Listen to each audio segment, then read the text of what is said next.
Selba yonke imvulo yehlabathi engakwenza into haleluya okanye onke amatye ehlabathi angakwenza into haleluya even zonke izilimo zehlabathi zingakwenza into haleluya kanti sawuphilo athi mina bengena clean okomntana esikolweni kodwa ndadlula haleluya bengena ngaphethe ngamatye kodwa ndadlula haleluya ithi babe ngenye imini kodwa umuntu welibhandi if waye eJerusalem wafela khona Amen. And uzofika bethe ngamatye pha eJerusalem. Wathi angilingelanga nobethwa ngamatye kodwa ngilingele ivinto okufa ngabo kobethwa.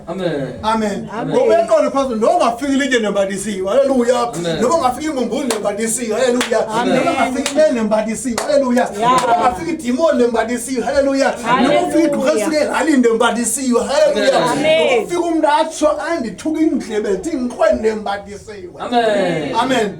Afika ubeka nandimgqibele umnyathele esihlangwini abe nomsindo kakhulu kuliwe funeka akhe ephinde unyathele ngoba fanele uyaphola unikezele ukuthi uthi impindezelo lekasomandla kaloku utheni ngoku wembathisiwe haleluya ungasalwela ngakwakho ngoba utheni wembathisiwe ulisomama ukumosile uvela umxolele ngoba utheni wena wembathisiwe akambathisiwanga ithi iBhayibhile ngo if wena wamxolela nibe ninenqa omnye ngakomnye wena uthi yamxolele wetha amalahle phezu kwenhloko yakhe even uthi ulandile uyamazi behambe exoka ngawo uvela umnika ukuthi ngenxa bethela ethulambile athi ninqaniwe umnika amazi ngoba ethu unqaniwe ngolo hlobo wetha amalangabe amalahle omlilo phi phezu kwenhloko yakhe ngoba yena kambathiswanga utheni umbathisiwe awungabathiswanga ithabo lakho umaphaphandle uzonibona kamhlanje nami ngoba utheni umbathisiwe